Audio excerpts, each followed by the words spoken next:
और आइए शुरुआत करने जा रहा हूं आज की पहली बड़ी खबर के साथ। और पहली बड़ी खबर है 10 बुलेट शुभेंदु टारगेट। क्या शुभेंदु अधिकारी टारगेट पर थे? देखिए जरा शुभेंदु को के पीए को कैसे मारा गया। इस तरह की स्कॉर्पियो गाड़ी जा रही थी और सामने से एक गाड़ी आई जिसने रोका है उसको, और उसके बाद पीछे से बाइक आई और ताबड़तोड़ गोलियां।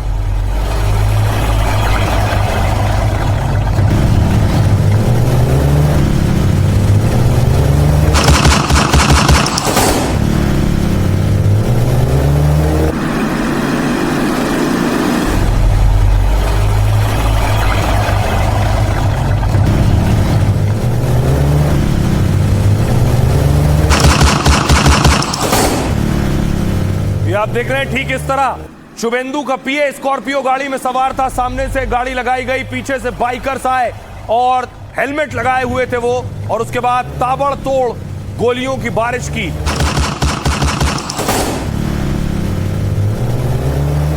अब आपको मैं रियल सीसीटीवी दिखाने जा रहा हूं उस रात का। ये देख रहे हैं, ये गाड़ी जा रही, गाड़ी के पीछे 2 बाइकर्स आपको नजर आ रहे हैं। ये बाइकर्स पीछा कर रहे थे गाड़ी का, संदिग्ध बाइकर्स हैं।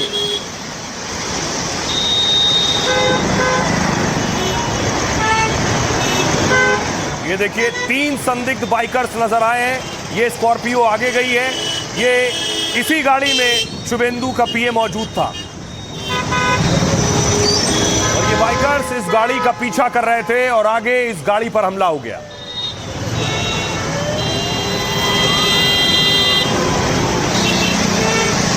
ये कार यहां से गुजरी है, इसी स्कॉर्पियो पर अटैक हुआ। खबर है कि शुभेंदु को मारने की प्लानिंग थी। अब मैं आपको बताऊं गाड़ी पर अटैक के बाद जो तस्वीरें आई हैं हिला देने वाली। ये देख रहे हैं गाड़ी में पीए मौजूद था, पूरी तरह खून से सना हुआ, गोलियों से छलनी। বেঁচে থাকলে হসপিটালে নিয়ে চলো। আরে আমরা আছি তো, অসুবিধা নেই। আপনি হসপিটালে যান আগে, নিয়ে যান হসপিটালে নিয়ে যান দাদা। আপনারা এখানে বেলটা মারো লস হচ্ছে।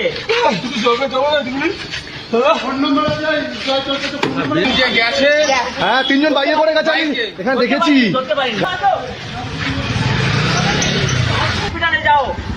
বেঁচে থাকলে হসপিটালে নিয়ে চলো। আরে আমরা আছি তো, অসুবিধা নেই। আপনি হসপিটালে যান আগে, নিয়ে যান হসপিটালে নিয়ে যান দাদা। আপনারা এখানে বেলটা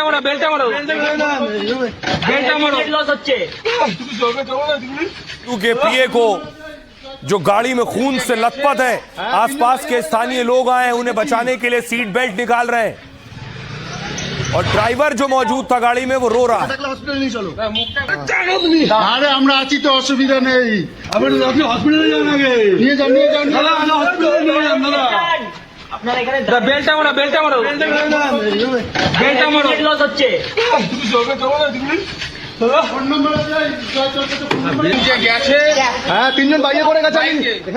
अब देखिए उसके बाद शुभेंदु के पीए जिनके शव को निकाला गया है और उसके बाद अस्पताल पहुंचाया गया, एम्बुलेंस पहुंची है मौके पर।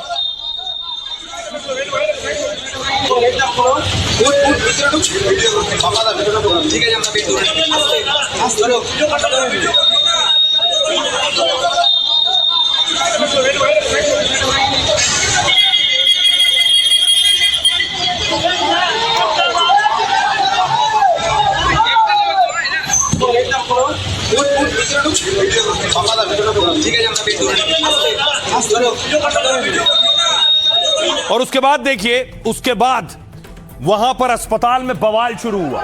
इसी अस्पताल में पीए को लाया गया, भीड़ जुटने लगी, लोगों में गुस्सा था, आक्रोश था।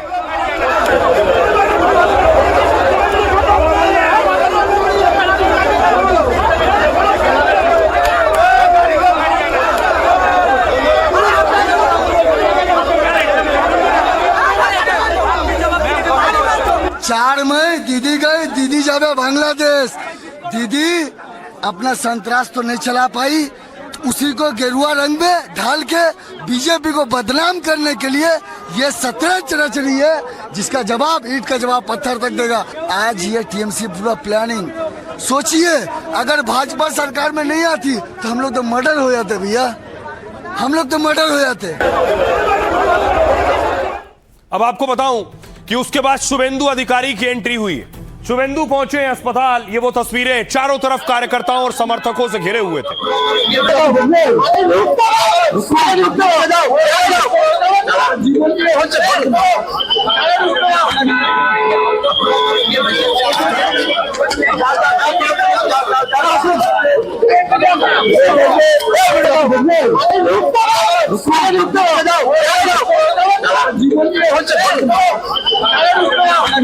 देख रहे हैं शुभेंदु गुस्सा भी है, गमजदा भी है कि उन्होंने अपना पीए खोया है। उस हिंसा में ये पीए उनका नंदीग्राम में काम देखता था और शुभेंदु की जीत में पीए का बड़ा रोल रहा है। लेकिन शुभेंदु अब आखिर उन्होंने कसम खाई है कि छोड़ेंगे नहीं जिन्होंने उनके पीए की हत्या की है। लेकिन अस्पताल के बाहर बड़ा बवाल शुरू हो चुका था। तब तक तस्वीरें देखिए जरा, ये अस्पताल के बाहर की तस्वीरें आप देख रहे हैं। बीजेपी समर्थक, शुभेंदु समर्थक मौजूद थे।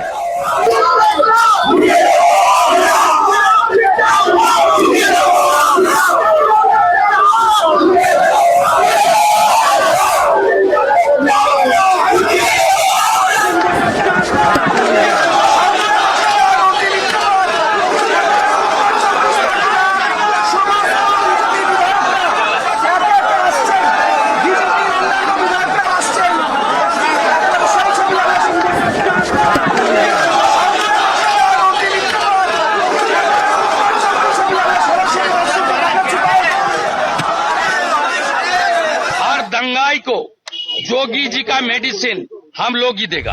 भाषा नहीं, डंडा का जरूरत है। जोगी जी का भी बंगाल में जरूरत है। हर दंगाई को जोगी जी का मेडिसिन हम लोग ही देगा।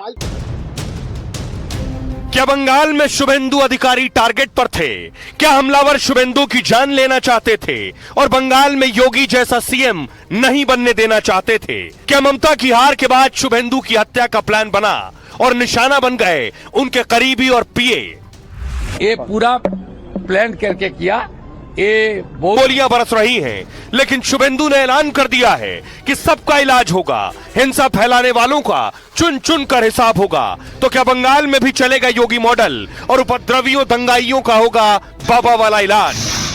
जोगी जी का भी बंगाल में जरूरत है और किस तरीके से उन्होंने यूपी में दंगाई को सबक सिखा रहा है, वो बंगाल का हिंदू जनता को आकर बोल के थोड़ा हौसला बुलंद होना चाहिए। अब दावा है, खुद शुभेंदु ने कहा कि उनका पीए टारगेट पर नहीं था, टारगेट पर खुद शुभेंदु अधिकारी थे, यानी अटैक शुभेंदु पर होने वाला था। देखिए जरा पूरी कहानी। कुछ इस तरह से हमला हुआ। बंगाल में शपथ ग्रहण से पहले शुभेंदु अधिकारी क्या टारगेट पर थे? क्या शुभेंदु को मारने के लिए हमलावरों ने कार का पीछा किया? जिस स्कॉर्पियो कार में बंगाल विधानसभा का स्टिकर लगा हुआ था, आमतौर पर शुभेंदु अधिकारी के काफिले में भी इसी तरह की गाड़ी होती है। चुनाव प्रचार के दौरान भी शुभेंदु अधिकारी ही ऐसी ही कारों में चलते हैं। क्या इसीलिए शूटर और 5 गाड़ियों का चक्रव्यूह तैयार किया गया इस गाड़ी के इर्द गिर्द? जब प्लान ए यानी शुभेंदु का मर्डर प्लान नाकाम हुआ तो फिर प्लान बी पर काम हुआ। यानी जब गाड़ी में शुभेंदु नहीं मिले तो उनके पीए चंद्रनाथ रथ पर हमला किया गया। शुभेंदु ने भी कहा है कि हमला मुझ पर था, मेरे साथी ने मेरी जगह अपनी जान दे दी। कोलकाता से करीब 20 किलोमीटर दूर मध्यम ग्राम में यह दहला देने वाली वारदात हुई। रात करीब 10 बजे 4 बाइक और 1 कार स्कॉर्पियो कार का पीछा करती दिखी और थोड़ी देर में कार ने स्कॉर्पियो का रास्ता रोका। ड्राइवर को गाड़ी से रोकनी पड़ी और जब तक शुभेंदु के पीए और ड्राइवर कुछ समझ पाते तब तक यह तस्वीर सामने आई। गोलीबारी शुरू हो गई। हमलावरों ने गाड़ी के बाएं तरफ खिड़की से सटकर 6 से 10 राउंड फायरिंग की है। खबर है कि चंद्रनाथ को 4 गोलियां लगी, 2 गोली तो सीने के आर पार हो गई और 1 गोली ड्राइवर बुद्धदेव को भी लगी है और पूरी गाड़ी खून से लाल हो गई। इस वक्त दोनों को तुरंत अस्पताल ले जाया गया, लेकिन शुभेंदु के पीए की जान चली गई। चंद्रनाथ रथ केवल शुभेंदु के पीए नहीं थे, उनके भरोसेमंद रणनीतिकार भी थे। वो शुभेंदु के राजनीतिक कामकाज और रैलियों और मीटिंग का काम भी देखते थे। नंदीग्राम के रहने वाले चंद्रनाथ एसएससी पास कर एयरफोर्स में भर्ती हुए थे। एयरफोर्स से वीआरएस लेने के बाद वो शुभेंदु अधिकारी के निजी स्टाफ बन गए। चंद्रनाथ और उनका परिवार भी एक वक्त टीएमसी से जुड़ा रहा। 2020 में शुभेंदु बीजेपी में आए तो चंद्रनाथ भी टीएमसी छोड़ शुभेंदु के साथ आ गए। बीजेपी में शुभेंदु के साथ उनके पीए चंद्रनाथ का भी रुतबा बढ़ गया। तो क्या शुभेंदु के राइट हैंड का मर्डर उनका मनोबल तोड़ने की साजिश है। इससे शुभेंदु भी खासे गुस्से में है। सुनिए जरा शुभेंदु अधिकारी क्या कह रहे हैं और दूसरे नेता क्या कह रहे हैं। का बॉडी से 4 बुलेट निकला। सब हार्ट जो है हमारी हार्ट का माने अगल बगल में जितना भी पैसेज है सबको टारगेटेड करके किया है और बहुत क्लोज मर्डर है। ये लोग भी पिन पॉइंट किया कहाँ गोली करने से उसको तुरंत मौत हो जाएगा, ये पूरा प्लान करके किया। ये बहुत स्पेशलिस्ट और खूंखार खूनी है, आतंकवादी है। ये ममता बनर्जी जो मीटिंग सब कर रहा है उनका भतीजा को लेकर, वहाँ से भी कुछ प्लान हो सकता है। ये ममता बनर्जी का जो भतीजा है वो स्पष्ट रूप से एक खूनी आदमी है और देखेंगे उसको एक आदमी थप्पड़ मारा था, वो पागल था और उसको 7 बरस बाद उसको पीस के मार दिया था। उसको हार बर्दाश्त नहीं हो रही क्योंकि 2000 पुलिस, करोड़ों रुपया का लूट। अब उसने क्या किया कि एक मैसेज दिया, मैसेज बंगाल के लोगों को दिया। वो मैसेज में ये हमारे चंद्र कुमार रथ को हत्या करवाई। देखिए, हमको तो लगता है ये पॉलिटिकल मर्डर है। एक कहावत है, तुझको नहीं सजा दे पाऊं तेरा साथी को तो कम से कम मारे। उनका खून का एक एक बूंद का हिसाब कानूनन तरीका से हम लोग लेंगे और तृणमूल का ये जो साजिश है इस साजिश का मुंह तो जवाब हम लोग देंगे। अब देखिए जरा, पीए को जब मारा गया एक खास बंदूक का इस्तेमाल किया गया, वो भी बंदूक विदेशी ऑस्ट्रेलिया की है। अब जांच हो रही है। जांच के लिए देखिए जरा पहले गाड़ी की हालत देखिए। गाड़ी की हालत से आपको अंदाजा होगा, पूरी गाड़ी लगातार गोलियां जो बरसाई गई उसके बाद छलनी हो चुकी है। ये देखिए शीशे मार्ग आप देख रहे हैं, यहां गोली लगी है। आगे का शीशा, दोनों साइड का शीशा चकनाचूर हो चुका है।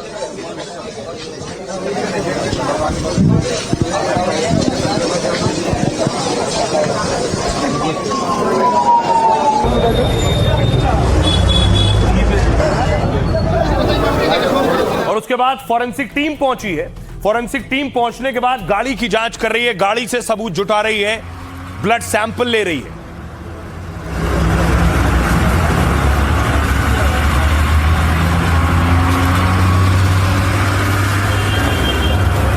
ये आप देख रहे हैं, जहां खून था गद्दी पर वो हिस्सा काट कर फॉरेंसिक टीम ने निकाला है। बुलेट की मार्किंग कर रहे हैं, कौन सी गोली थी, कैसे चलाई गई, कितनी नजदीक से चलाई गई, एक एक चीज की बारीकी से जांच हो रही है और सबूतों को जुटाया जा रहा है। इसके अलावा इस मामले की जांच सीआईडी कर रही है। सीआईडी और फॉरेंसिक टीम, सीएफएसएल की एक और टीम पहुंची। तस्वीर में आपको दिखाऊं, ये देख रहे हैं, चंद्रनाथ हत्याकांड की जांच हो गई है। जो बुलेट के खोखे हैं वो मिल गए।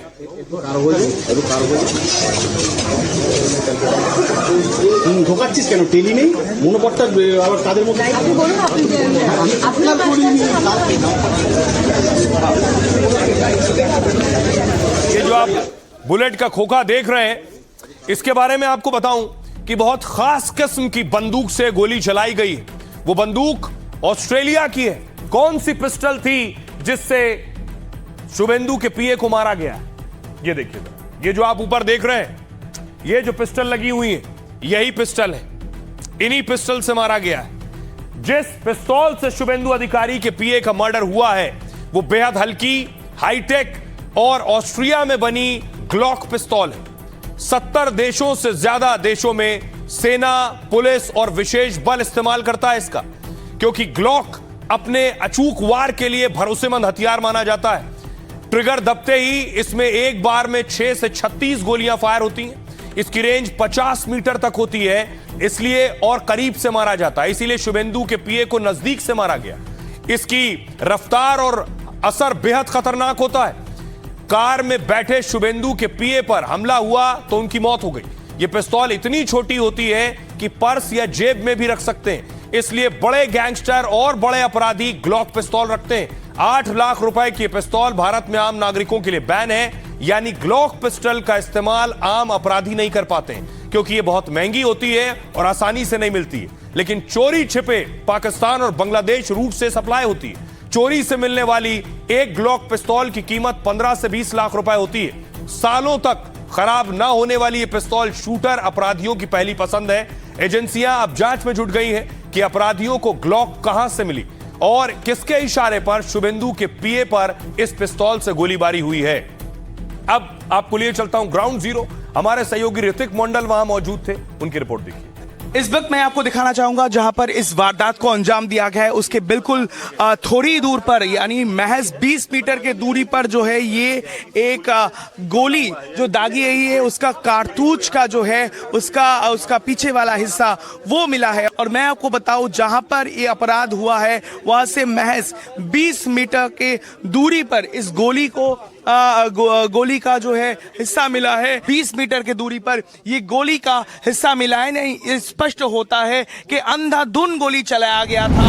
जो व्हीकल जो 4 व्हीलर उस क्राइम में इस्तेमाल हुआ था उसको हम लोगों ने सीज किया हुआ है, लेकिन जो पता चल रहा है इन्वेस्टिगेशन में गाड़ी का नंबर टेम्पर्ड किया हुआ है और हम लोगों ने वहां पर फायर्ड कार्ट्रिजेस और लाइव राउंड जो इस्तेमाल करे गए थे उनको वहां से सीज किया है। बाद बाकी हम लोग कौन लोग थे, कैसे लोग थे, बहुत सारे सीसीटीवी फुटेजेस लोकल इंक्वायरी करके लोकल विटनेसेस को देख करके हम लोग इन्वेस्टिगेशन को आगे बढ़ा रहे हैं। अब देखिए जरा, शुभेंदु के पीए की हत्या हुई है तो बंगाल में गुस्सा है, बीजेपी कार्यकर्ताओं में गुस्सा है। ये डायमंड हार्बर की तस्वीरें आप देख रहे हैं। डायमंड हार्बर पर बीजेपी कार्यकर्ता उतरे और प्रदर्शन कर रहे हैं।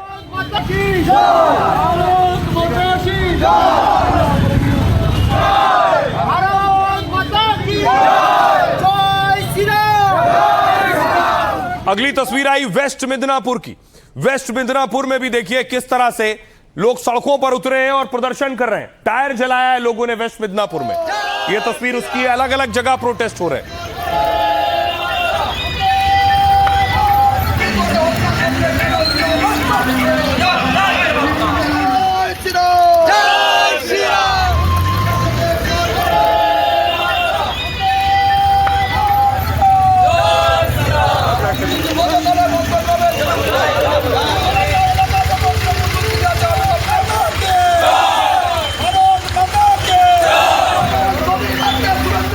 दूसरी तरफ देखिए, अब पीए की बॉडी पोस्टमार्टम के लिए गई है। यह तस्वीर आप देख रहे हैं। पीए का पोस्टमार्टम हुआ दिन में। पोस्टमार्टम की जो प्रारंभिक रिपोर्ट आई है, प्रारंभिक रिपोर्ट चौंकाने वाली है कि कितने नजदीक से गोलियां मारी गई।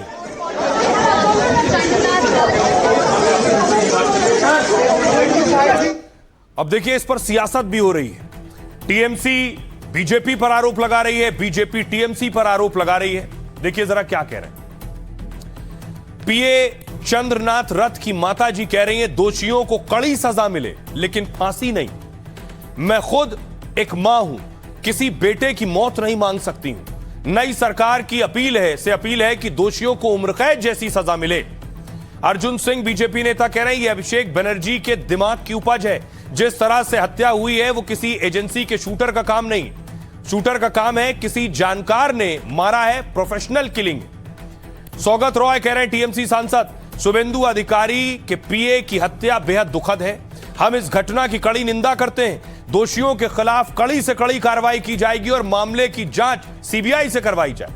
समीक भट्टाचार्य बीजेपी के अध्यक्ष कह रहे हैं बीजेपी के 311 कार्यकर्ताओं को मारा गया है। आरजी कर में जो हुआ उसका जिम्मेदार कौन है? तृणमूल का कोई राजनीतिक और नैतिक मूल्य नहीं है। अधीर रंजन चौधरी कह रहे हैं बंगाल में खून खराबा और गुंडागर्दी कोई नई बात नहीं। दरिंदों के पनपने के लिए सबसे अच्छी जगह मानी जाती है। सरकार बदली है लेकिन हालात नहीं बदले। दोषी को सख्त से सख्त सजा हो और सभी को पता लगे कि दरिंदे किस पार्टी से हैं। हुमायूं कबीर कह रहे हैं 2021 में बीजेपी के कई कार्यकर्ताओं की हत्या हुई। आज के दिन बीजेपी शांत है लेकिन बीजेपी छोड़ेगी नहीं। प्रियंका चतुर्वेदी सांसद शिवसेना कह रही है शुभेंदु अधिकारी के पीए की हत्या की खबर से हैरान हूं। चुनाव के नतीजे ऐसी हिंसा को जन्म नहीं दे सकते जो राज्य में कानून व्यवस्था को ही पटरी से उतार दे। दिलीप घोष बीजेपी नेता कह रहे हैं लगा था कि हिंसा और बंदूक की राजनीति खत्म हो गई, लेकिन जो लोग पहले चुनाव में गड़बड़ी नहीं कर पाए, हार की बौखलाहट में वो अब हमले कर रहे हैं। सुनिए जरा, अभी बंगाल में शांति नहीं है, हर रोज कहीं से हिंसा की खबर आ रही है। सियासतदान क्या कह रहे हैं? बीजेपी है तो भय मुक्त बंगाल है, फिर भी हम क्या देख रहे हैं, जिस नेता बीजेपी के सबसे कद्दावर नेता उनका ही पीए को गोली से भून दिया जाते हैं। इसका मतलब बंगाल जहां थे वहां है, सरकार बदली लेकिन हालात कुछ नहीं बदली। इसमें तो होम मिनिस्टर जिम्मेदार हैं, तो उनके पीए की हत्या कैसे हो गई? ये सवाल मुझसे मत पूछिए। आप ट्विटर हैंडल होगा आपका, आप टैग करिए होम मिनिस्टर साहब को, पूछिए कि हत्या कैसे हो गई। नहीं, ये घटना हम सोचे थे कि कोई गोली बंदूक नहीं आएगा, बंद हो गया, लेकिन अभी भी जो लोग चुनाव को पहले गड़बड़ नहीं कर पाए अभी कर रहे हैं। पुलिस को एकदम कड़क स्टेप्स लेना चाहिए। कोई भाई भतीजा रंग राजनीति नहीं देखना चाहिए। कानून व्यवस्था चुस्त दुरुस्त होना चाहिए। आप अपना बिहेवियर चेंज करिए। इसको स्ट्रिक्टली हैंडल होना है। इससे पता चल रहा है कि पश्चिम बंगाल का जो संतराज गुंडा बाहिनी, जो मस्तान बाहिनी है, वो जो इसका ऑर्गेनाइजेशन है, ये खत्म नहीं हुआ, इसको टाइम लगेगा। ये लोग दिखा रहे हैं कि हम लोग हैं, हम लोग के ऊपर ऐसा मत करो, लेकिन ये टाइम लगेगा, लेकिन पूरा सफाई होगा इसका। अब देखिए इसके बाद शुभेंदु अधिकारी एक्शन में बेशक शपथ नहीं ली है अभी, लेकिन है कि शुभेंदु अधिकारी ही सीएम होंगे। शुभेंदु के भाई देखिए कहां पहुंचे, ये पीए की माता जी हैं जिनसे मिलने के लिए शुभेंदु अधिकारी के भाई पहुंचे।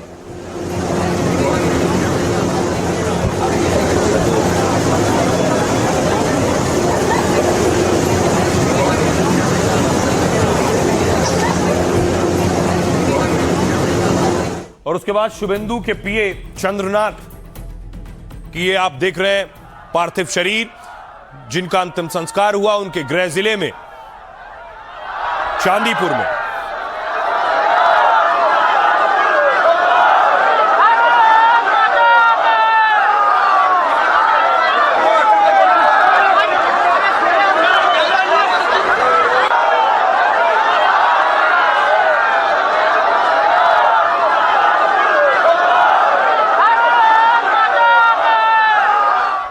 देखिए शुभेंदु कई बार कह चुके हैं कि हिसाब हर घटना का होगा, हर हत्या का होगा। तो क्या शुभेंदु अधिकारी अब योगी स्टाइल में हिसाब करने वाले? देखिए जरा। शुभेंदु अधिकारी की पहचान बीजेपी के फायर ब्रांड नेता की रही और वो बंगाल के सीएम के पद के सबसे बड़े दावेदार माने जा रहे हैं। शुभेंदु अगर सीएम बनते हैं तो योगी जैसा बड़ा और कड़ा एक्शन ले सकते हैं। एक चुनावी रैली में शुभेंदु ने योगी के पैर छूकर आशीर्वाद लिया था और मंच से ऐलान किया था कि बंगाल में भी योगी वाले मॉडल की जरूरत है। सीएम बनते ही शुभेंदु बंगाल में योगी जैसी कार्रवाई कर सकते हैं। जैसे माफिया अपराधियों पर ताबड़तोड़ यूपी में इलाज हुआ, बंगाल में भी उपद्रवियों पर बुलडोजर वाली कार्रवाई हो सकती है। तोड़फोड़ करने वालों की गिरफ्तारी और नुकसान की वसूली हो सकती है। अपने पीए के मर्डर के बाद शुभेंदु अधिकारी ने बड़ा ऐलान किया और कहा बंगाल में 15 साल से चले आ रहे जंगल राज का यह नतीजा है। राज्य में बीजेपी की सरकार बनते ही ऐसे अपराधियों पर कड़ा एक्शन होगा। हम यह तय करेंगे कि बंगाल में किसी हाल में न्याय को दबाया ना जाए, जैसा कि पहले आरजी कर डॉक्टर की हत्या के मामले में हुआ था। शुभेंदु ने कहा मैंने भवानीपुर सीट से ममता को हरा दिया, इसलिए मेरे पीए को मार दिया।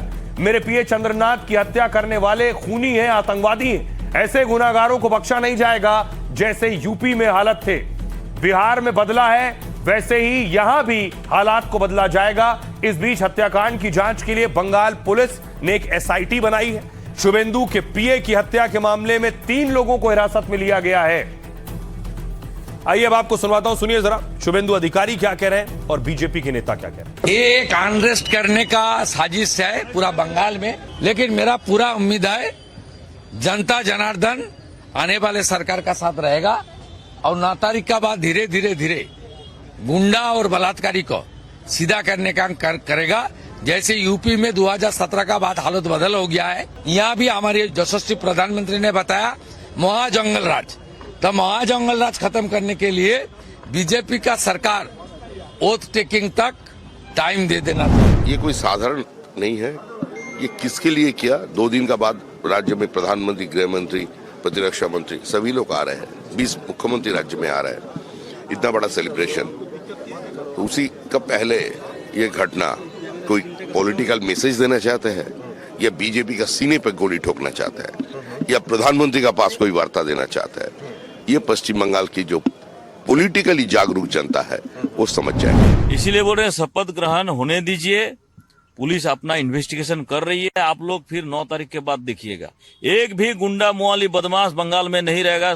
बांग्लादेश सब छोड़ के भाग जाएगा, एक भी नहीं रहेगा। बांग्लादेश कनेक्शन ज्यादा दिख रहा है हमें। अब देखिए जरा, हिंसा रुक नहीं रही है बंगाल में। हावड़ा लिए चलता हूं, हावड़ा में बमबाजी हो गई है। टीएमसी पर आरोप लगे बम चलाने के। देख रहे हैं ये जो गली देख रहे हैं आप, यहीं बम चल रहे हैं। अंदर धमाकों की आवाज सुनिए जरा।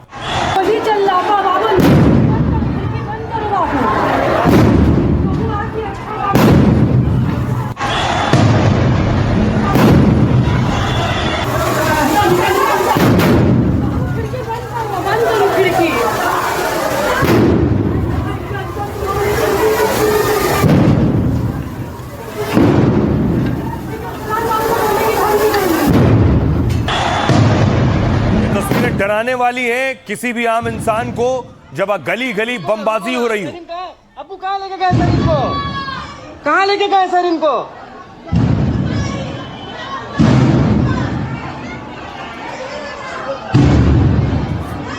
से 8 राउंड फायर किया सर। उसका बाद जब हम लोग भागने लगे तो हर 10 मीटर पर एक बम चलाया सर। 12 को बम चलाया लोग टोटल सर। यहाँ से मेरा गोली गया, बम एकदम पैर का नीचे आके फटा। हम लोग 12 से 15 आदमी घायल हो गया सर। सब हॉस्पिटल में एडमिट है। तो एक और तस्वीर आई, दिखाऊं मैं आपको। बीजेपी के कार्यकर्ता पर हमला हुआ, गोली चली और वो अस्पताल पहुंच गए। बसीरहाट की तस्वीर देख रहे हैं आप।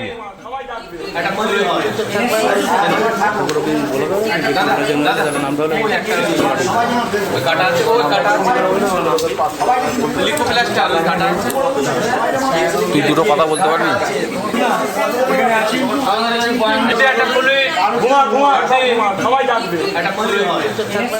अब सवाल यह है, बीजेपी के कार्यकर्ताओं को आपने देखा जिन पर हमला हुआ। शुभेंदु अधिकारी के एक पीए की हत्या हुई, लेकिन पहला उनका साथी नहीं है जिस पर अटैक हुआ हो। उनके पहले और साथियों पर हमले हो चुके हैं। देखिए जरा, 2013 में शुभेंदु अधिकारी के पूर्व पीए प्रदीप झा की मौत हुई है। वो कोलकाता में फुटपाथ पर बेहोशी की हालत में पाए गए। अस्पताल जाने पर डॉक्टरों ने उन्हें मृत घोषित कर दिया। तब शुभेंदु अधिकारी टीएमसी से सांसद हुआ करते थे और प्रदीप झा उनके चुनावी प्रबंधन का कामकाज संभालते थे। 2018 में शुभेंदु के बॉडीगार्ड की रहस्यमयी हालत में मौत हो गई। मेदिनीपुर में शुभव्रत चक्रवर्ती को बैरक में गोली लगी। 2021 में शुभेंदु के काउंटिंग एजेंट की संदिग्ध हालत में मौत हुई। पुलक लाहिरी को शुभेंदु का बेहद करीबी बताया जाता है और नंदीग्राम में जब ममता हारी तो वो शुभेंदु के काउंटिंग एजेंट थे। और अब 2026 में शुभेंदु के एक और करीबी चंद्रनाथ रथ की हत्या कर दी गई। चंद्रनाथ 6 साल से शुभेंदु अधिकारी के साथ काम कर रहे थे। शुभेंदु जब टीएमसी में थे तब भी चंद्रनाथ रथ उनके साथ थे। 13 साल में शुभेंदु के चौथे सहयोगी की मौत हुई है, जो चौंकाने वाला है। अब सुनिए जरा, टीएमसी के राज में क्या बीजेपी कार्यकर्ता डरे हुए थे? कम से कम ये तस्वीरें और ये घटनाएं यही बता रही हैं। सुनिए आज वो बीजेपी के कार्यकर्ता क्या कह रहे हैं। हम बोल रहे हैं कि आध घंटे के लिए हमारा हाथ खोल दीजिए। आध घंटे के लिए हमारा हाथ खोल दीजिए। कालीघाट से शुरू करेंगे और नॉर्थ बंगाल तक जाएंगे। आध घंटे के लिए खोल दीजिए हमारा हाथ। ममता दी ने करवाई है ये खून, ममता दी ने करवाई है। मोदी जी बचाइए। प्लानिंग के तहत हो रहा है, प्लानिंग के तहत हो रहा है। दीदी का जो तांडव था वो अपने रंग में नहीं कर पाई, जनता ने उसका जवाब दिया। ये टीएमसी ने सिर्फ ये गंदगी किया है इसीलिए कि हम शुभेंदु अधिकारी को नहीं मार पाएंगे तो उनका पीए को मार के हम समझा रहे हैं ना। अगर 1 मिनट में पूरा बंगाल बंद कर देंगे और थम कर देंगे, हरीश चैटर्जी रोड बंद कर देंगे अगर हम लोग चाहते हैं। धमका के जब नहीं मिला सरकार तो ममता बनर्जी अपना शतरंज का चाल रच रही है और चक्रांतों करके ये सब करवा रही है। इसका पीछे तृणमूल का ही चक्रांत। कैसे बोल सकते हैं कि 4 तारीख के बाद देख लेंगे सबको देख लेंगे, बंगाल का पूरा अकेला देंगे? कहाँ गए आप? ये जनता है जो आप करने की कोशिश कर रहे हैं, आपके ये नाकाम जाएगा। यहाँ पे जो है जंगल राज चल रहा है, ये जंगल राज मुक्त करने के लिए एक ही है बुलडोजर और जोगी राज चाहिए। रेड लाइट है, पीछे एक रेड लाइट है, उस रेड लाइट में उनका गाड़ी क्रॉस हुआ है। उनका गाड़ी थोड़ा स्पीड ज़्यादा था, मेरा गाड़ी का स्पीड कम था। तो उन्होंने, मेरा गाड़ी होगा 30-40 का स्पीड होगा, 50 का स्पीड होगा, उनका होगा 60 का स्पीड। वो क्रॉस करके आए, लगभग 150 मीटर की दूरी में आगे आए, तब जाकर के उनका गाड़ी अचानक बंद हो गया। और अचानक जैसे बंद हो गया उसके मतलब सेकंड नहीं लगा होगा, गोली की आवाज़ सुना। गोली चलाने वाले कौन थे, किस गाड़ी? एक बाइक में था, एक बाइक में एक बंदा था जो साइड से आया था। जैसे ये गाड़ी है ना, एकदम जैसे गाड़ी खड़ा था साइड से आकर के एकदम एक पैर रखा जमीन पे और सीधा एकदम खड़े होकर गोली चलाया। पॉइंट ब्लैंक पे मारा गया। मेरे को तो वही लग रहा है एकदम साथ में। मेरे को लगा ऐसा कि कोई पूछताछ कर। निशान माइक्रा बोल के एक गाड़ी खड़ा था, वो गाड़ी उनको सामने से ही स्टे करके रखा था। अच्छा, और 2 बाइक सवार आकर गोली मारे हैं। चंद्रनाथ कौन सी सीट पे बैठे थे? वो सामने लेफ्ट हैंड साइड में, ड्राइवर का संग लेफ्ट हैंड साइड में बैठे थे। भवानीपुर में जितना पसंद नहीं लगा उसका वजह से उसको टारगेट किया गया। उसका राइट हैंड, शुभेंदु का राइट हैंड को पहले छांट दिया तो शुभेंदु का मैसेज दिया जाएगा, उसी हिसाब से उसको टारगेट किया। जो भी इंस्ट्रक्शन दादा से ही मिलते थे, दादा कोई भी दिक्कत हो तो दादा के दादा ये प्रॉब्लम हुआ, कोई भी प्रॉब्लम हो तो दादा ही मेरे साथ सॉल्व करता था हम लोगों का। किसी के साथ भी लड़ाई झगड़ा नहीं था, किसी के साथ भी नहीं। जो कुछ बंगाल में हो रहा है उससे गुस्सा पूरे देश में। और जम्मू से एक तस्वीर आई, आपको दिखाऊं कि डोगरा फ्रंट के कार्यकर्ता सड़कों पर उतरे नारेबाजी की ममता बनर्जी के खिलाफ। ममता बनर्जी को, ममता बनर्जी को, ममता बनर्जी को, ममता बनर्जी, ममता बनर्जी, ममता बनर्जी, बनर्जी को, ममता बनर्जी को। उसका कार्यकाल 5 वर्ष था। ममता बनर्जी तो एमएलए भी नहीं है। वो किस तरह से कह रही है मैं त्याग पत्र नहीं दूंगी। अगर वो त्याग पत्र नहीं देगी तो मैं कहता हूँ बॉर्डर खोलो, इसको भेजो पाकिस्तान या बांग्लादेश, ताकि ये वहां जाकर के चुनाव लड़े। और जिस तरह का वातावरण वहीं रहता है, अगर इसको यही सूट करता है वहां जाकर के करे।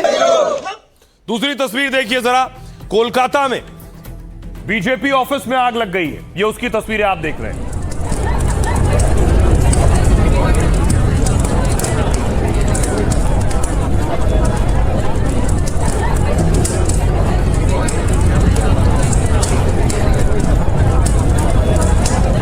अब देखिए जरा, जब से चुनाव खत्म हुए, नतीजे आए, उसके बाद से देखिए लगातार हिंसा की तस्वीरें सामने आ रही।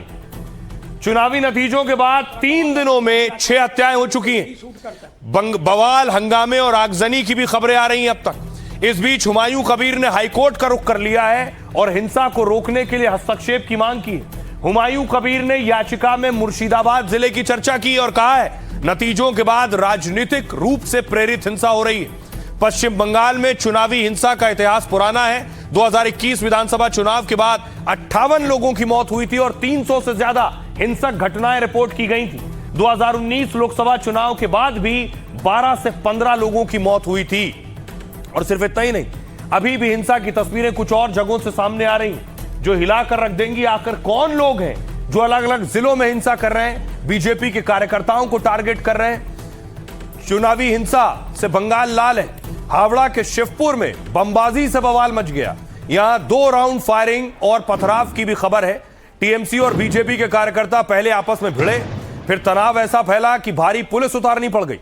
जिस पानीहाटी से आरजीकर पीड़ित की मां चुनाव जीती है, वहां बम चले और बीजेपी के 5 कार्यकर्ता जख्मी हो गए। टीएमसी पर बदले की भावना से हमले का आरोप लग रहा है क्योंकि पानीहाटी से बीजेपी की रत्ना देवनाथ चुनाव जीत गई। जिस वक्त मध्यम ग्राम में शुभेंदु के पीए पर गोली चली, करीब उसी वक्त बशीरहाट में भी गोलीबारी हुई। रोहित रॉय नाम के बीजेपी कार्यकर्ता को गोली लगी और गंभीर हालत में उसका इलाज जारी है। तो ये हिंसा रुकने का नाम नहीं ले रही है।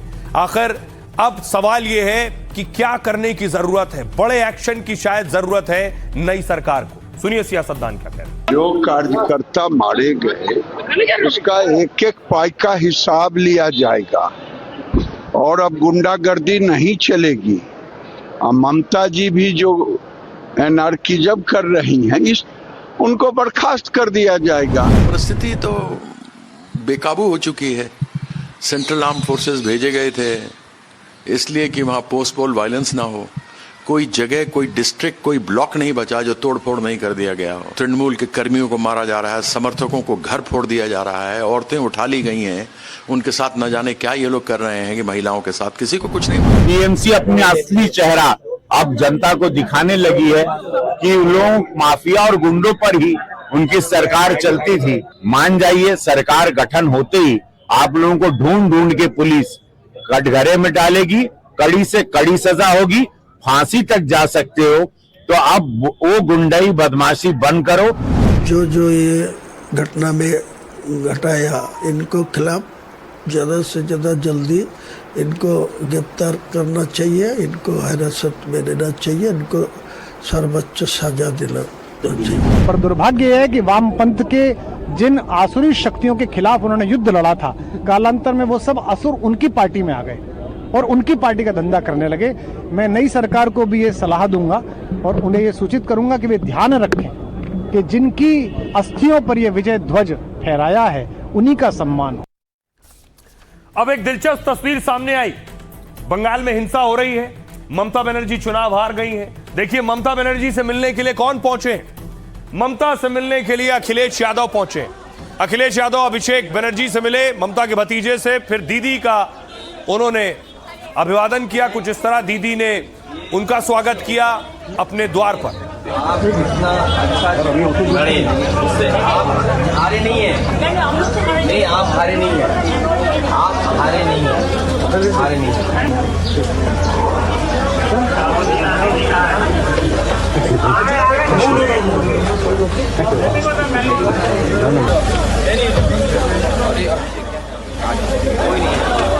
अब सवाल यह है, अखिलेश मरहम लगाने गए हैं या सबक लेने गए हैं कि 27 में कैसे लड़ना है।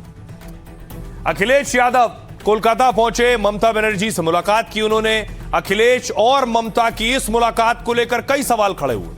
बड़ा सवाल यह कि कहीं वो 2027 चुनाव के लिए सबक लेने तो नहीं गए। 2024 लोकसभा चुनाव के बाद विपक्षी पार्टियां लगातार हार रही हैं। सबसे पहले महाराष्ट्र में उद्धव ठाकरे के गठबंधन को झटका लगा।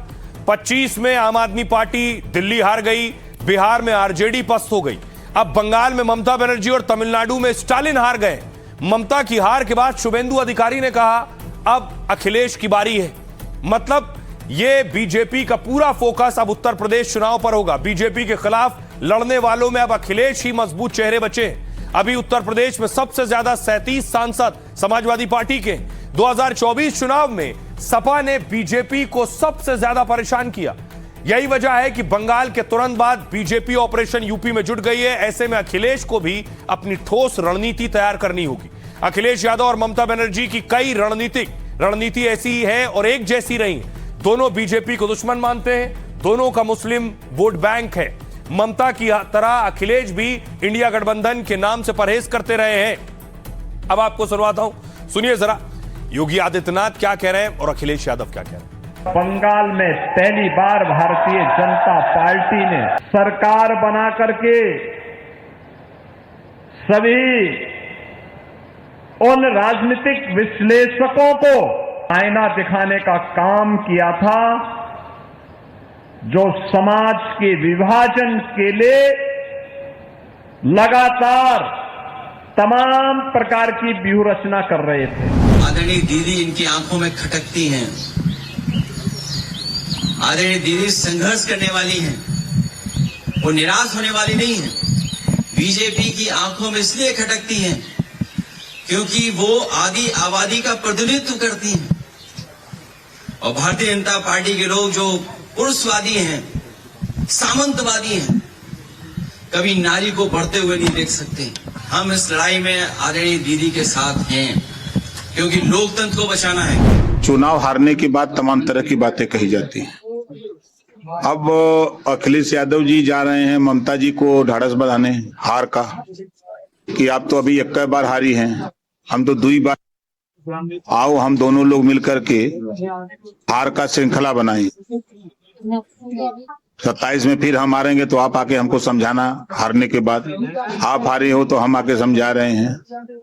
यही खेल लोग कर रहे हैं। विपक्ष के लोग जो दगे हुए कारतूस हैं वो सब इकट्ठा हो रहे हैं। तो राजभर चुटकी ले रहे हैं अखिलेश यादव की। खबरों में आगे बढ़ते एक बहुत दिलचस्प खबर है। नोटों की बारिश होने लगी जैसे ही ईडी पहुंची। पड़ा छापा और बरसे नोट। कैसे तस्वीर दिखाऊं मैं जरा आपको एआई पहले।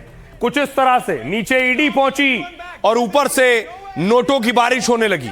It's all yours. Take it. Money. Grab it. Quick. Stop. Everyone back. This is illegal. No way. It's free money. More coming down. Enjoy. Disperse now or you'll be arrested. ये आप देख रहे हैं कुछ इस तरह का हुआ।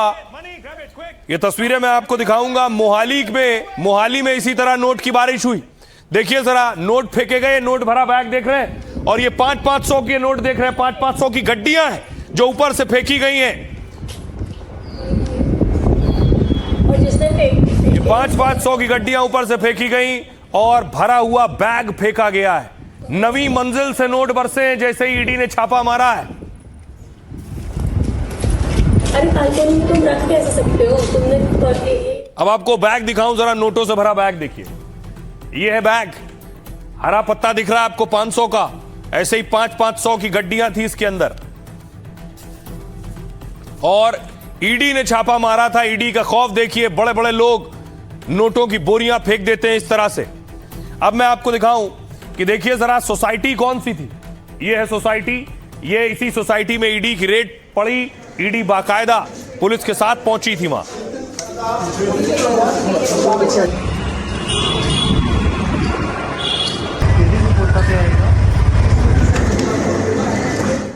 अब आइए आपको बताऊं पूरी कहानी क्या है, कैसे आसमान से नोटों की बारिश होने लगी। देखिए कुछ इस तरह से,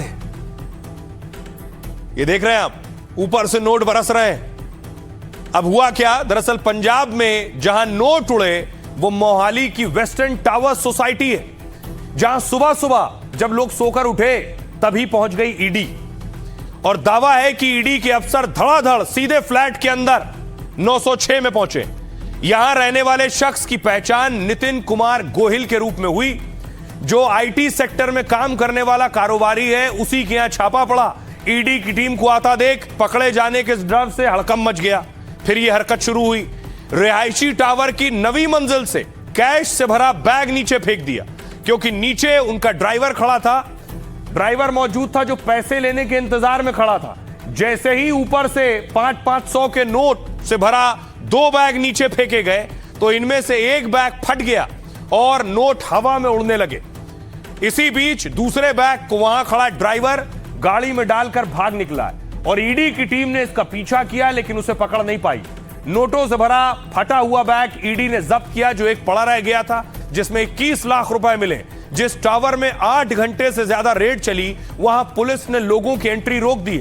सीढ़ियों से लेकर छत तक केंद्रीय एजेंसियों और पुलिस फोर्स तैनात की गई। सोसाइटी के लोगों ने बताया कि नितिन 4 महीने पहले यहां रहने आया था।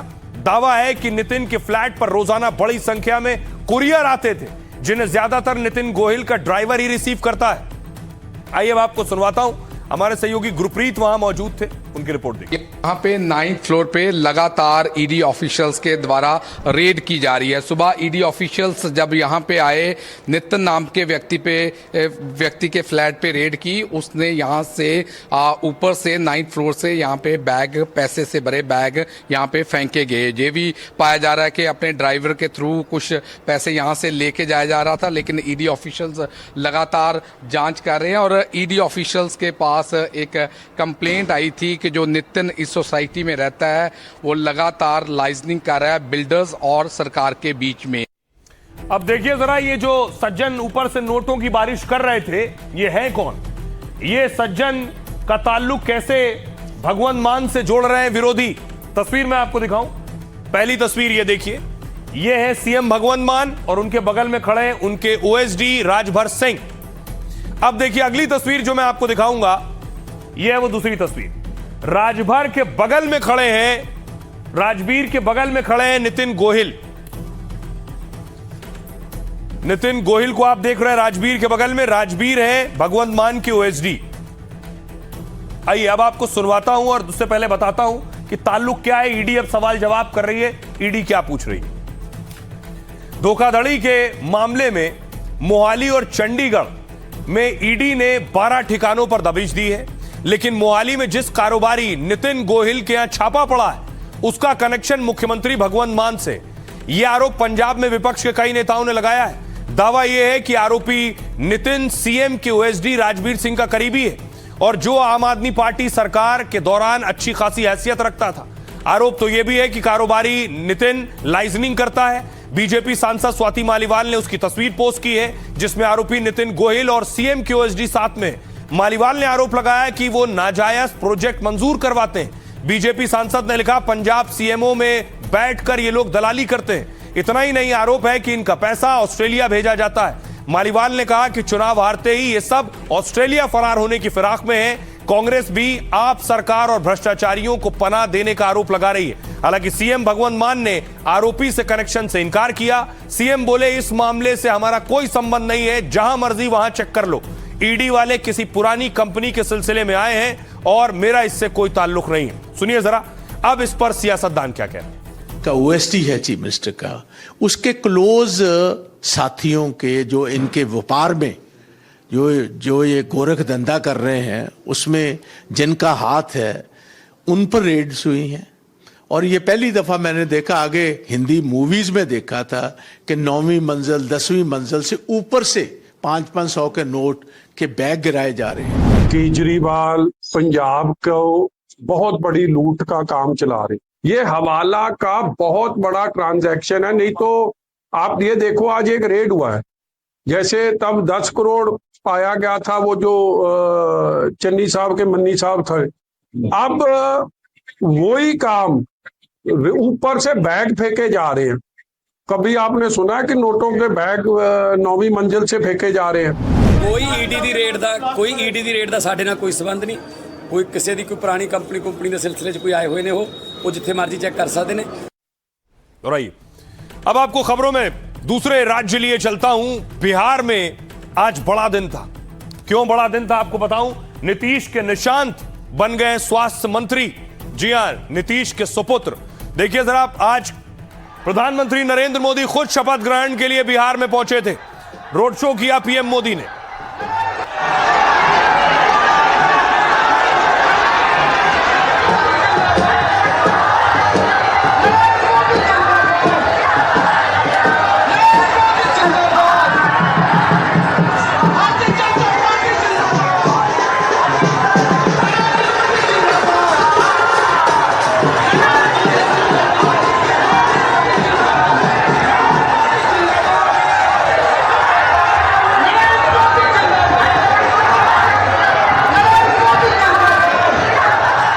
अब देखिए, न सिर्फ प्रधानमंत्री नरेंद्र मोदी, गृह मंत्री अमित शाह बिहार पहुंच चुके थे शपथ के लिए। जेपी नड्डा बिहार में थे। रक्षा मंत्री राजनाथ सिंह बिहार में थे। दूसरी तस्वीर मैं आपको दिखाऊं कि अब यह तस्वीर देखिए जरा। बिहार में जश्न हो रहा था, लोग जश्न मना रहे थे।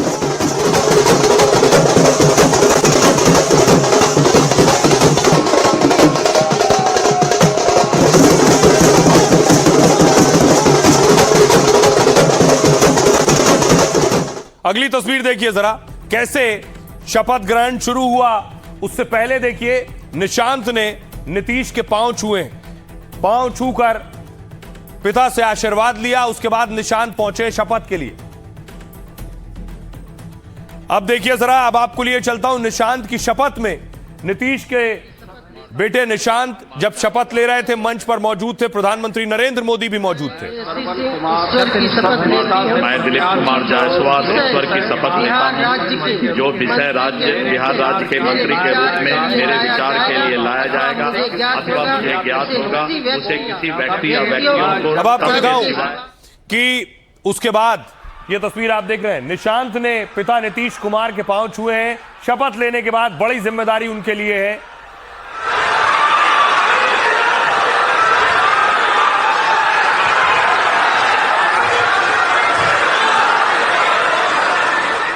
और एक और दिलचस्प तस्वीर सामने आई। नीतीश कुमार किनारे खड़े थे, प्रधानमंत्री नरेंद्र मोदी ने उन्हें बुलाया और हाथ पकड़कर अपने बगल में खींचकर खड़ा किया। बहुमूल्य समय इस शपथ ग्रहण में दिया और हम चाहेंगे बिहार के लोग। आप देख रहे हैं तस्वीर, सम्राट चौधरी जबकि खड़े थे वहां पर। सम्राट अब सीएम है, नीतीश किनारे खड़े थे। रहनी चाहिए। एक बार बिहार के अंतःकरण से आभार, बिहार की धरा से आभार, बहुत आभार, बहुत आभार। हम सब बिहारियों के लिए बहुत गर्व का विषय है। बहुमूल्य समय इस शपथ ग्रहण में दिया और अब आपको बताऊं कि आखिर सम्राट चौधरी के मंत्रिमंडल में कौन कौन है, कौन कौन से वो चेहरे हैं जो उनकी टीम में हैं। सम्राट कैबिनेट में विस्तार में 32 लोगों ने शपथ ली। इसमें बीजेपी कोटे से 15 मंत्रियों ने शपथ ली है और जेडीयू कोटे से 13 मंत्रियों को मौका मिला। कुशवाहा और मांझी की पार्टी से एक एक मंत्री बने। चिराग पासवान की पार्टी से 2 मंत्रियों ने शपथ ली है। सबसे ज्यादा चर्चा निशांत कुमार के शपथ की है। नीतीश के बेटे निशांत कुमार पहली बार मंत्री बने, फिलहाल किसी भी सदन के सदस्य नहीं है।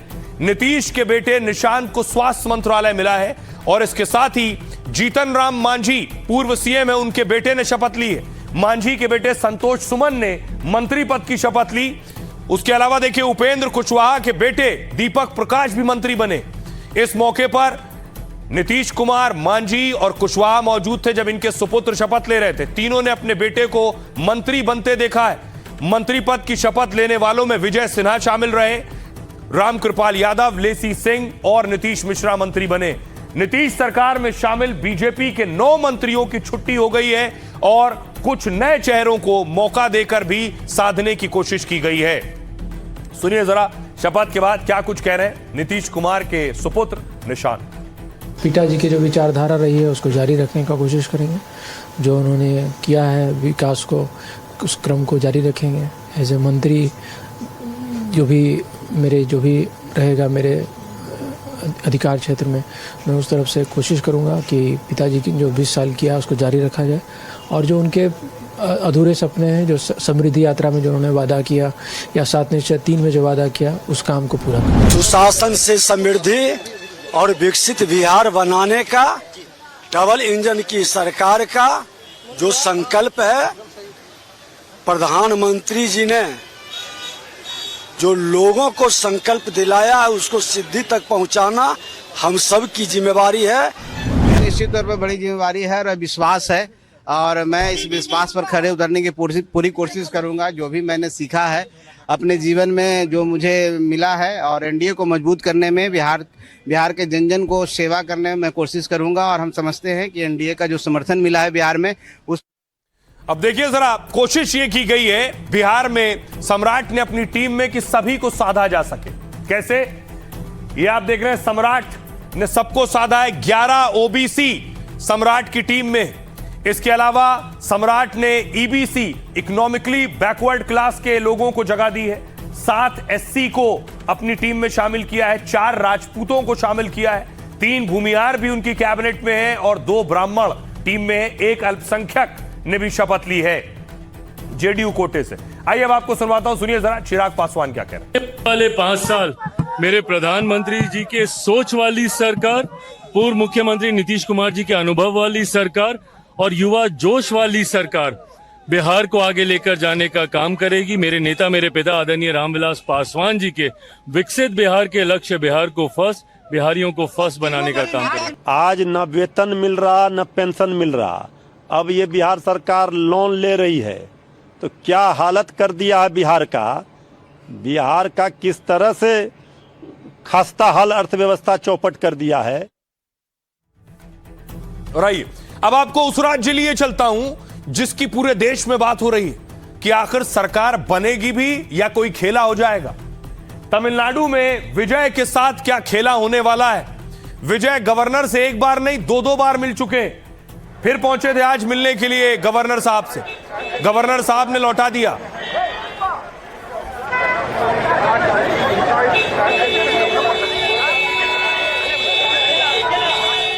अब देखिए जरा टीवीके के जो सपोर्टर हैं भारी संख्या में मौजूद, समर्थकों में गुस्सा है कि उनका हीरो मुख्यमंत्री नहीं बन पा रहा है। ये पार्टी दफ्तर के बाहर की तस्वीरें आप देख रहे हैं। दूसरी तरफ लेफ्ट पार्टियों ने आज मीटिंग की है। तमिलनाडु में लेफ्ट की बैठक हुई है। क्या लेफ्ट विजय का साथ देने की योजना बना रही है, कोई प्लानिंग कर रही है। इसके अलावा खबर यह भी है कि एआईएडीएमके ने अपने विधायकों को रिजॉर्ट में शिफ्ट कर दिया है। डर है कहीं कोई टूट फूट ना हो जाए।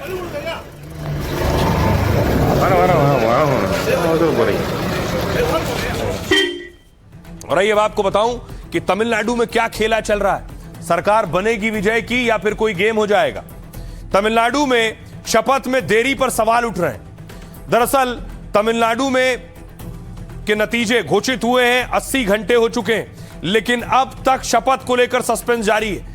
एक्टर से नेता बने विजय ने आज फिर राज्यपाल से मुलाकात की। सूत्रों के मुताबिक राज्यपाल विजय से कह रहे हैं 118 सदस्यों का समर्थन लाओ। पहले ही चुनाव में विजय की पार्टी टीवीके को मिली 108 सीट। कांग्रेस ने अपने 5 सदस्यों के समर्थन की चिट्ठी सौंपी। सूत्रों के मुताबिक इसी वजह से राज्यपाल से न्योता नहीं मिला। अगर विजय सबसे बड़ी पार्टी का हवाला देते तो उन्हें न्योता मिल जाता। कांग्रेस के समर्थन के बाद भी आंकड़ा 112 तक पहुंचा है, चाहिए 118। 24 घंटे में विजय राज्यपाल राजेंद्र विश्वनाथ से दूसरी बार मिले हैं। उधर डीएमके और एआईएडीएमके के भी सरकार बनाने की अटकलें शुरू हैं। सूत्रों के मुताबिक एआईएडीएमके के कई विधायक विजय को समर्थन देना चाहते हैं। दावा है करीब 40 विधायक पुडुचेरी के रिजॉर्ट में मौजूद हैं। राज्यपाल से न्योता मिलने में हो रही देरी पर विपक्ष सवाल उठा रहा है। टीवी के समर्थकों ने राजभवन के सामने प्रदर्शन किया। कल कांग्रेस ने भी प्रदर्शन का ऐलान किया है। अगर राज्यपाल से न्योता नहीं मिलता है तो मामला कोर्ट तक जा सकता है। अभिषेक मनु सिंघवी कह रहे हैं राज्यपाल को सबसे पहले सबसे बड़ी पार्टी को मौका देना चाहिए। विजय थलापति की टीवीके ने 108 सीटें जीती हैं। इसलिए सरकार बनाने के लिए पहला निमंत्रण मिलना चाहिए। सिंघवी ने इसको लेकर सुप्रीम कोर्ट के फैसलों का भी हवाला दिया। राज्यपाल से न्योते में देरी से सौदेबाजी की आशंका है। कपिल सिब्बल कह रहे हैं राज्यपाल का काम बहुमत के लिए पूछना नहीं है। अगर चुनाव से पहले कोई गठबंधन नहीं है तो सबसे बड़ी पार्टी को सरकार बनाने के लिए बुलाना होता है। उन्हें सदन में अपना बहुमत साबित करने दीजिए। सुनिए जरा अब क्या कह रहे हैं विजय इस मामले में। विजय गवर्नर साहब ने एक प्रेस रिलीज इशू किया है जिसमें उन्होंने कहा है कि भाई मुझे बताइए, टीवी को कहा है मुझे बताइए कि आपके पास मेजॉरिटी है या नहीं। तो ये अपने आप में असंवैधानिक है, गलत है। कहना पड़ता है कि जो हमारे राज्यपाल हैं वो जैसे हाईकमांड, उनका तो हाईकमांड भाजपा है ना, तो जैसा हाईकमांड कहता है वैसा ही करते हैं। तो हाईकमांड कहता है कि अभी रुक जाओ, हम कोशिश करते हैं, षड्यंत्र चलाते हैं, किसी तरीके से डीएमके मान जाए। लेकिन डीएमके ने कह दिया कि हम तो इनके साथ समझौता नहीं। मुझे समझ नहीं आता कि विलंब क्यों हो रहा है। अब आइए आपको बताऊं कि आखिर विजय सरकार बनाएंगे कैसे, उनके पास नंबर्स कितने हैं और क्या तरीका है। ये आप देख रहे हैं 234 की विधानसभा, 118 चाहिए। विजय के पास 107 है, 108 है, 2 सीटों से लड़ाई, एक छोड़नी पड़ेगी तो 107। कांग्रेस के 5 मिला दें, पीएमके के 4 मिला दें और लेफ्ट के 4 मिला दें तो वो बहुमत के नंबर तक पहुंच सकते हैं। लेफ्ट पीएमके से समर्थन के ऐलान का इंतजार है, तब उनकी इतनी सीटें होंगी। अब आपको बताऊं कि आखिर एक्टर विजय जीते हैं। एक्टर विजय तमिलनाडु में जीते, लेकिन पहले एक्टर नहीं, इससे पहले भी तमिलनाडु की सियासत में बड़े बड़े एक्टर जीतते रहे। सबसे पहले एमजीआर के नाम से मशहूर तमिलनाडु के पहले सुपरस्टार थे जिन्होंने राजनीति में कदम रखा और एआईडीएमके की स्थापना की। एमजीआर 1977 से लेकर 87 तक राज्य के मुख्यमंत्री रहे। इस दौरान उन्होंने तमिल आइकॉन वाली छवि का इस्तेमाल किया और राजनीति की दुनिया में एक नया मुकाम हासिल किया। साथ ही जयललिता वो सफल अभिनेत्री भी थी, करीब 140 फिल्मों में काम किया। एमजीआर की करीबी सहयोगी रही, 6 बार तमिलनाडु की मुख्यमंत्री बनी।